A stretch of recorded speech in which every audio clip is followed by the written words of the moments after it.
Hi, I'm Marta. I'm a clinical psychologist working with children and families, and today I'm going to be talking a little bit about physical play.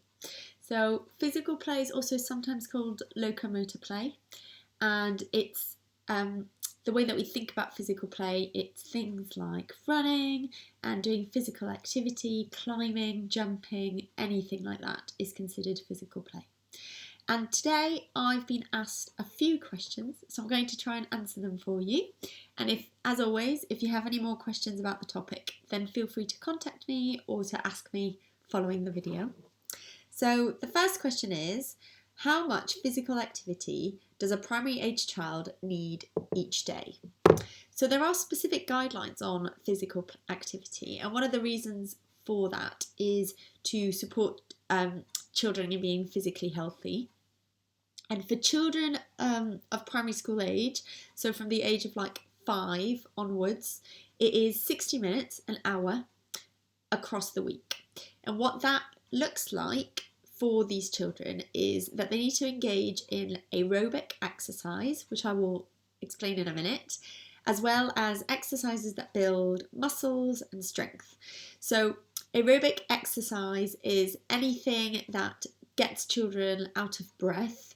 And a good way of assessing that is that children should be able to speak and have a conversation with you while they're exercising, but trying to sing will be a little bit too difficult. So enough air should be going around that they can still chat to you, but not able to kind of sing a song. Like, I like to think of things like nursery rhymes, like ring a roses. So if they're skipping or jumping, they shouldn't be able to do the singing because it takes away breathing space, oxygen space. So some ideas on like aerobic exercise might be things like walking the dog. They could be things like skateboarding, going on a push bike, riding a scooter. They're all good activities that will give children that kind of aerobic exercise that they need. And some other activities that maybe will build muscles and strengthen bones, which is also really important, are things more like running, skipping, climbing on playground frames, playing basketball or any kind of like team sport like that, so rugby, football, tennis, those kinds of sports.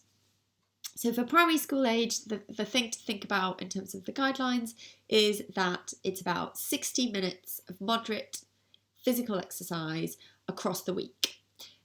So it doesn't have to be an hour in one block. You can spread it around. So another question was, is there a limit to how much physical activity primary age children should participate in? It's a really good question. And as far as I know from research, I couldn't find a limit. So the minimum is an hour, 60 minutes. But I can't think of a reason why there would be a limit. I think it's really important that children have time to rest as well as exercise. And obviously there are lots of different kinds of play and they all contribute to child development and learning in different ways. So, you know, if 1 week your child is exercising more for whatever reason than another week, that is fine. I think although we talk about the guidelines over a week, that is to give parents, teachers, adults a rough idea of how much movement and exercise children should be having. But the way to think about it is across a month. Have you got a balance? Have you got a balance of times when your child is being active and balance of times when they're being calm and quiet and doing something else?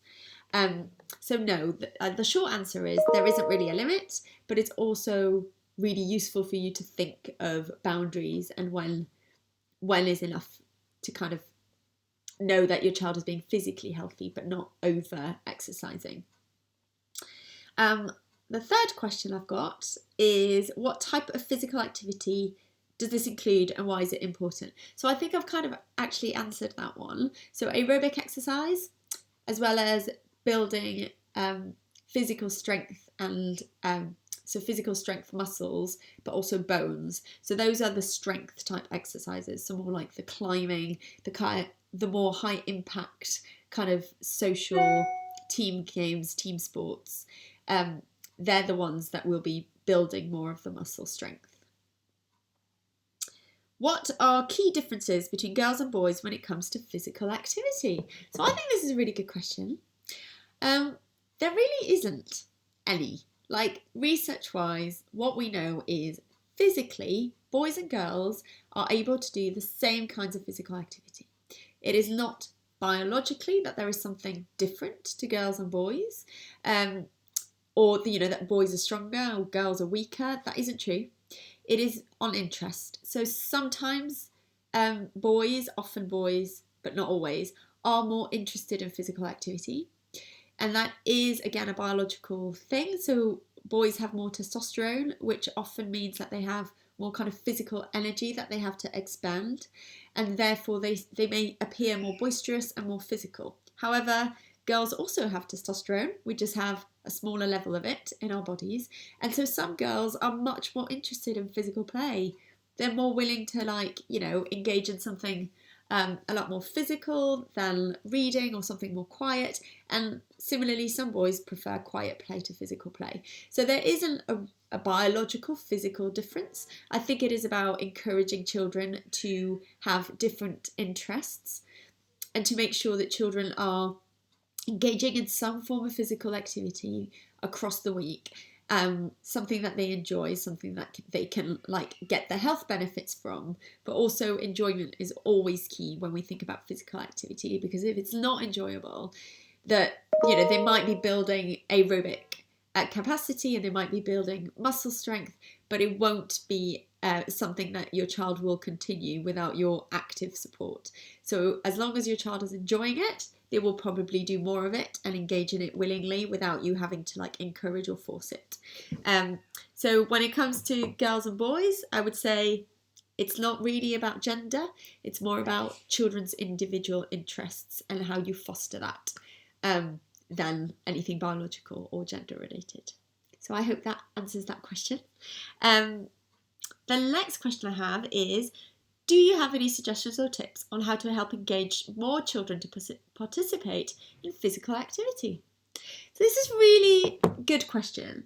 I think one of the things that can happen with physical activity is that when children don't enjoy it, so when children don't find physical activity an interest to them, it can feel quite forced, and then it tends to be that physical exercise becomes it's good for you, or it's going to make you stronger, or maybe for some children it is about kind of weight loss or healthy eating, and then that can put a pressure on children, and so rather than enjoying the activity, they kind of push back from wanting to engage. So like I was talking about a minute ago, one of the things that's really key is trying to think about what your child is interested in. And how can you foster that? How can you use that as a motivator for physical activity? So for example, some children might not be interested in building physical strength or aerobic capacity. I mean, if you say that to your child, oh, you're going to be aerobically, your lungs will get bigger, so you will be able to do more sport and you'll be healthier. Most children will be like, I don't care about that, because they don't. So we care about that because we're adults and we know that this is good for them. But children do care about other things, they care about skills such as they might want to be good at something like their friends. They might if they're competitive, they might like something to do with competition. They might like to be more confident. So some children are really shy, and doing physical exercise can accentuate that shyness. They can feel really vulnerable, especially in team sports, feeling like they're not very confident and they're not going to be very good at it. They're going to drop the ball and they'll be the child that gets pointed out as not being very sporty. But sport can build confidence. It's about finding the right kind of sport and the right kind of environment to encourage your child to do that. So one of the ways to do it is think of who your child is. Think of the things that they engage in play and engage in willingly without you having to ask. And think about how you can translate that into some form of physical exercise.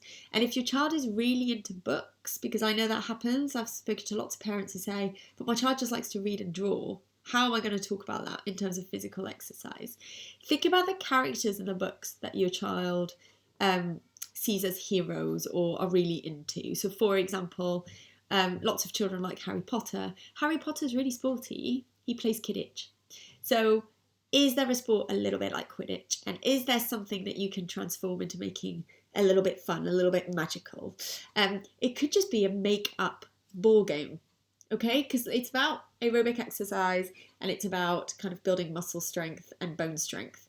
But it doesn't have to be like a typical sport. If your child is not into team sports, think about how you can play a game with them. Think about how you can create something fun and physical, like passing a ball and, you know, running around a bit like they do in Quidditch, but obviously on a broomstick. Think about how you bring that kind of fun into your child's activity. So that's what I would focus on. Try not to focus always on the health aspects of physical activity when you talk to your child if they're not really into it. Think about other things that physical activity brings them, like confidence, like social skills. Think about competitiveness, being good at something. Use that as your kind of motivator. And my last question today is, what are the top 5 benefits for children who participate in regular physical activity? Okay, so I did write some notes because I didn't want to forget this one.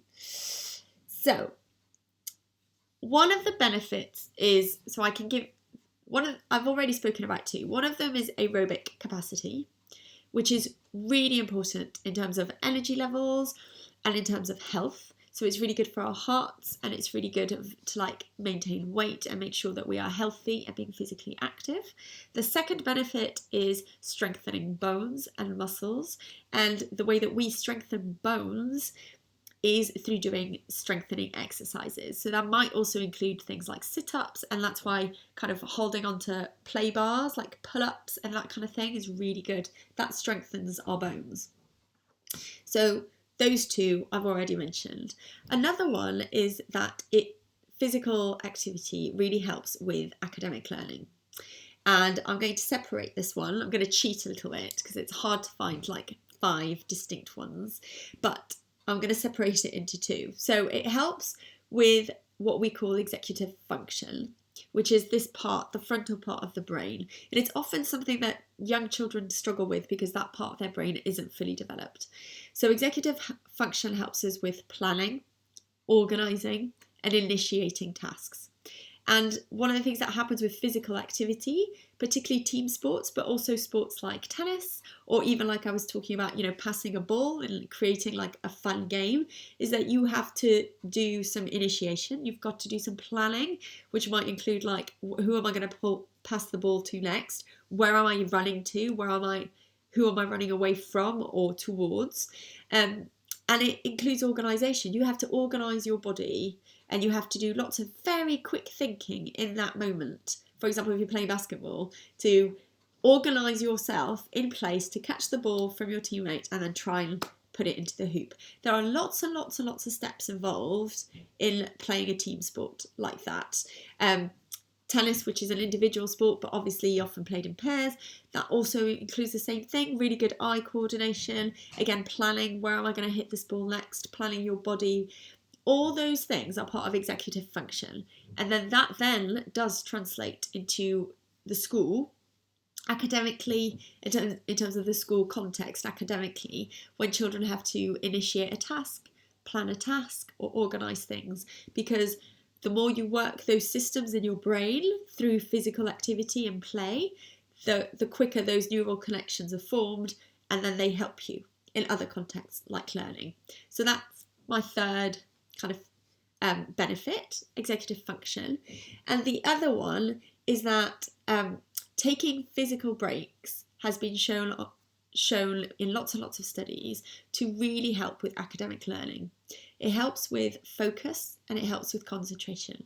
And one of the theories around it is that when you are physically active, the happy chemicals, endorphins in our bodies, help us to relax. It releases tension, physical tension. And moving our bodies and doing something really physical means that our brains relax and they get to a place where they're able to focus and pay more attention after a physical event, which is why lots of studies have shown that actually children learn better after they've they've come back from break time than just before break time when they've been sitting down for a few hours. So you can also incorporate this at home and think about, especially if your child has lots of homework or, you know, is doing exams or doing revision, think about incorporating breaks where they do some physical activity, some physical movement for a while. And it is something that for children around 5, I often suggest they just move around. So they do a little bit of work and then they go and they get a glass of water and even, you know, go up and down the stairs. All of that is movement, and it will help them just relax and help with their attention and their focus. And the last benefit is a social benefit. So playing sports and doing physical activity has been shown to be really helpful to children in terms of their social abilities and skills. Again, if you play within a team, then you will develop team relationships. And those relationships that you have with your peers will be very different from the relationships that you have in a playground or in academia. So, you know, in the classroom, it's very different. And it's been shown to really help children develop confidence and develop social skills beyond the playground. So those are my top 5 benefits of physical exercise. I hope that's been useful. As always, I am very happy to answer questions if you have any more for me. And you can always contact me either here or you can go to my page and send me a message and I will do my best to answer your question or give you some tips. Hope you have a good week. Bye.